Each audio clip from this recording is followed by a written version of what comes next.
सनातन संस्थेच्या वतीने आम्ही गोवा पोलिसांचा निषेध करण्यासाठी हा व्हिडिओ जाहीर करतोय की काल जी अत्यंत दुर्दैवी अशी घटना गोवा राज्यामध्ये घडलेली आहे की माधव खट्टर जे श्री गौतम खट्टर यांचा सख्खा भाऊ आहे, त्यांचं वय वर्ष केवळ 18 आहे, त्यांना गोवा पोलिसांनी अन्यायकारक अटक केलेली आहे। श्री गौतम खट्टर यांच्यावरती गोवा पोलिसांनी आरोप केलेले आहेत की त्यांनी ख्रिश्चन पंथाच्या काही भावना दुखावल्या आणि त्यांच्या शोधासाठी म्हणून गोवा पोलीस उत्तराखंडला गेले होते।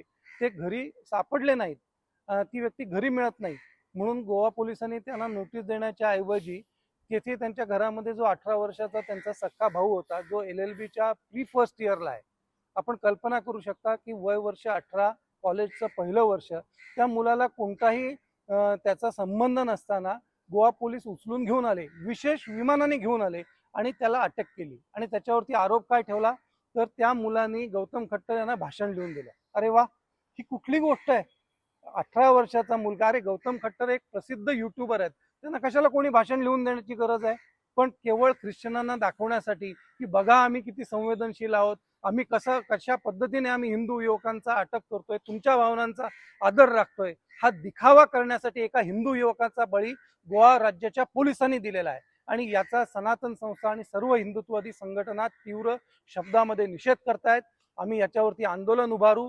सर्व हिंदुत्ववादी संघटनांच्या भावना प्रक्षुब्ध आहेत, हे गोवा सरकारने लक्षात घेतलं पाहिजे। अशा प्रकारे तुम्ही हिंदूंवरती अन्याय करू शकणार नाही। आणि त्याच वेळेला ज्या वेळेला अशा प्रकारे तुमचा प्रोएक्टिव्हनेस हिंदुत्ववादी संघटनांच्या बाबतीत किंवा युवकांच्या बाबतीत आहे, त्याच वेळेला हे गोवा पोलीस ख्रिश्चन लोक या घटनेचा निषेध करण्यासाठी सोशल मीडियावरती देवी देवतांवरती अश्लाघ्य टीका करतायत, माता सीतेवरती टीका करतायत, प्रभू श्रीरामचंद्रांवरती अतिशय घाणेरड्या भाषेमध्ये जाऊन टीका करतायत। त्यांना अटक सुद्धा करत नाहीयेत, त्यांच्या घरी सुद्धा पोहोचत नाहीयेत।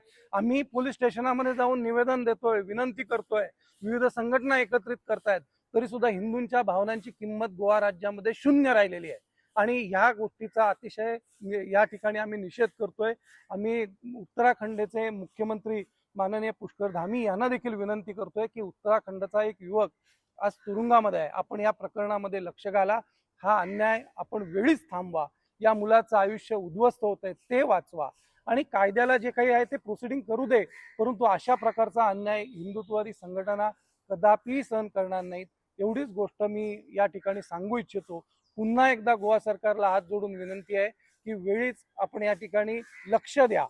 आपल्या राज्यामध्ये हिंदुत्ववादी राज्य आहे, अशा राज्यामध्ये असा अन्याय होऊ नये हीच अपेक्षा आहे। तुम्ही पळयतात गोंयकारपण, गोंयकारांचो गोंयकारा खातीर।